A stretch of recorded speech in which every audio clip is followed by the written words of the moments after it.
Real stories, real stories, real stories, real stories. What's up with y'all? What's going on? It's your boy Decopbo. Welcome to the first ever episode of Real Stories on the Decopbo Show. My man's, we was talking and he do something similar, like he talk about like stuff he went through, stuff he experienced, and he was telling me like, the Capo, your life is like very interesting, like seriously, all the stuff that you've done, because he's actually one of the people who actually know that I've really done the stuff that I talk about, like the stuff that I talk about really done. So he was like, yo, you should write a book. I'm like, I ain't there yet. I got to get a little more, I got recognition and a little more money before I start writing books and all that. But he was like, yo, you there. You could tell your stories about your life. And so this is the first episode of,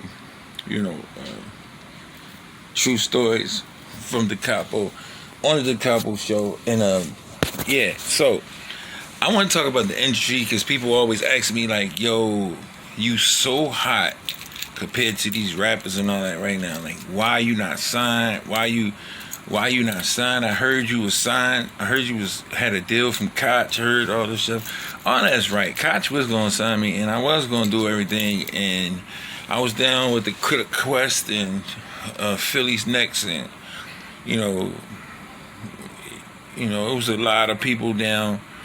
My brother was there when he was alive. My little brother Vega, may he rest in paradise. Inshallah, may his grave be spacious. And like a lot of us was going in there. We was doing what we were supposed to do, and right in the height of it, they was like, we gonna take Capo as the lead, and everybody else come behind him.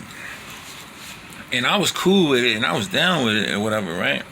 And then like the nuts shit started happening. Like I started getting robbed.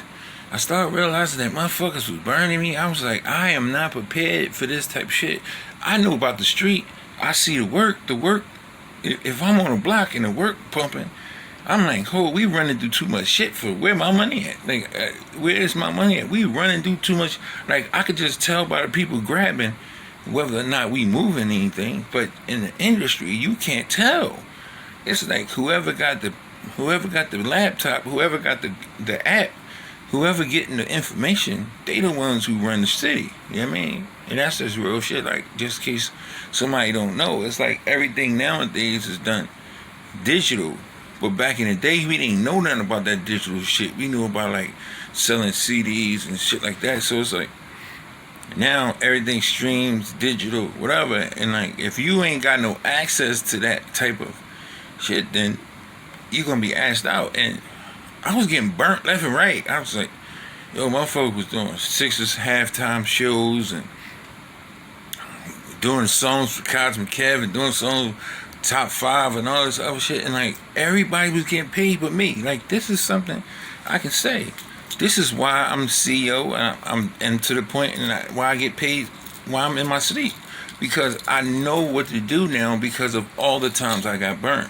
So don't nobody just wake up one day and be like, okay, they got this game down packed. 9 times out of 10, 90% of the people who doing their own thing and in control of their own thing and their name and everything I own. Youth Normality, I own it. The Capo, the name, I own it. Bloodline Entertainment, I own it. I don't care if it make no money at all. I own it. Some people you see running around don't even own their name. Some of y'all youngers don't know that, y'all heard of Prince, y'all was around, but y'all wasn't there. And they told that boy he can't even use his name. Like, you be signing these contracts, you be getting down with this stuff you don't really know. And then the last straw for me was like, and I got it on the Decopbo Show, like when I first started. This is a couple years old. And we down Eddie Murphy house in Jersey, where he had a house down in Jersey. I don't know if he still got it or not, but that's how well known I was becoming. Like, I was starting to get invited to places and things, and this, that, and third. And like, the guy who get invited to the Colombian house where they make the bricks at, he don't tell nothing. So I'm not gonna tell nothing but what I was doing. Or where I was at, because like I'm too smart to be talking about shit. Like, regardless of what you feel about these people powerful people got bread, they can fuck your life up. So it's like, I'm just say what I seen. Like, when I was at the party,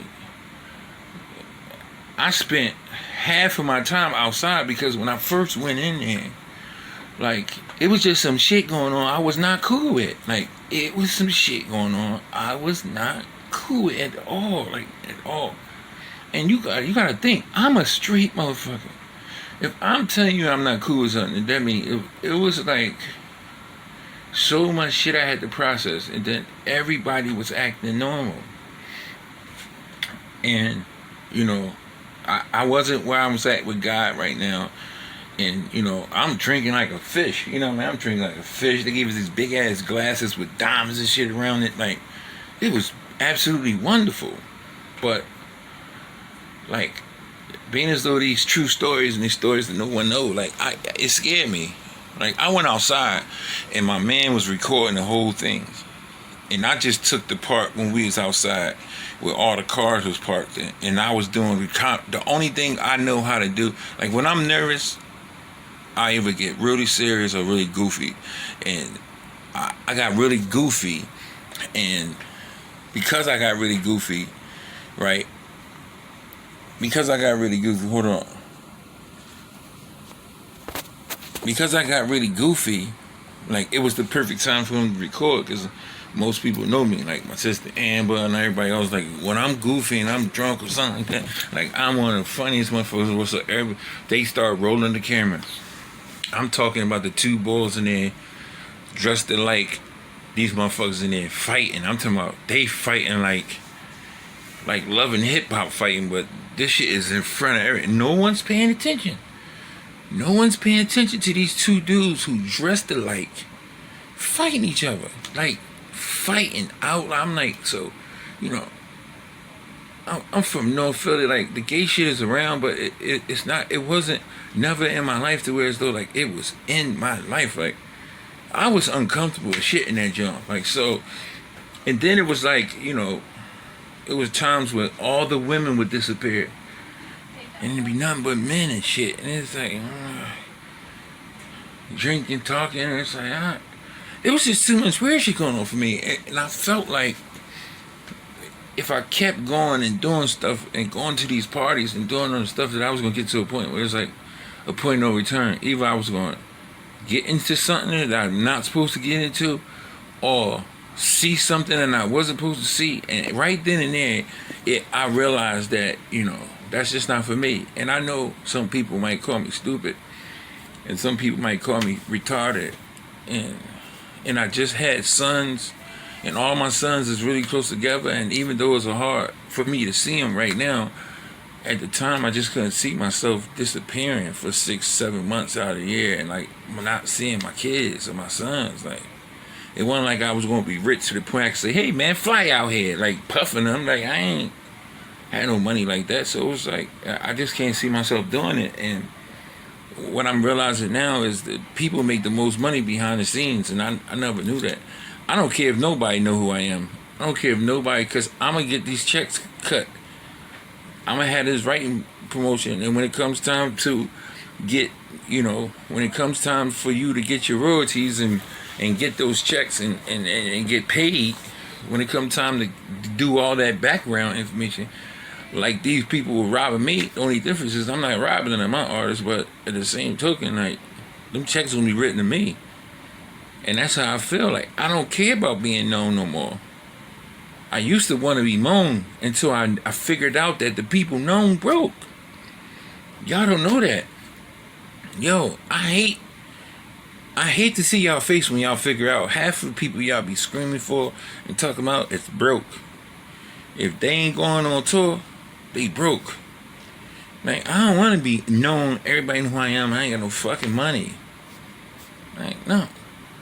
I want to be the dude nobody know and getting a check. You know, so, you know, that's like, you know, since it was the first episode, I wanted to do something light. I didn't want to talk about nothing. I didn't want to put too much information in. I just wanted to, you know, fill it out and see. But one thing I want to guarantee, everything that you hear your boy say is true. Like, these are things that really happened in my life, can be fact checked and all that shit. And it's really was a time that I was that boy, and I really was getting pushed, and people really was gonna sign me, and I just ain't like what I was seeing, man. And I'm not saying everybody who make it go through that. I'm just saying what I was going through, and it was just some shit I knew I wasn't gonna be cool with. Right? You know what I mean? And I'll just leave it at that. I won't say nothing and say no names, but just some stuff I just wasn't gonna be cool with at all. And if that cost me to some money or to be something, then I'd rather that be who I am now with my integrity and my fortitude than to be up there with somebody got some shit on my head because I done some goofy shit I wasn't supposed to do for some bread. Once again, man, I'm not gonna say. I'm gonna say my saying, even though this is not the Decopbo show. This is true stories. Remember, I love you.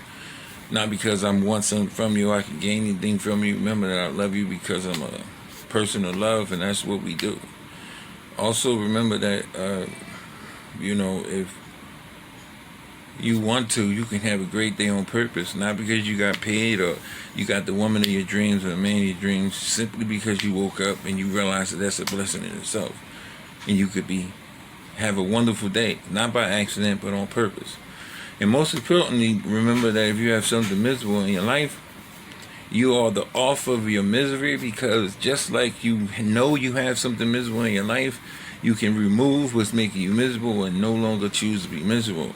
So you being miserable is your choice. It's the first episode of many. It's your boy Decopbo. True Stories. Decopbo 1.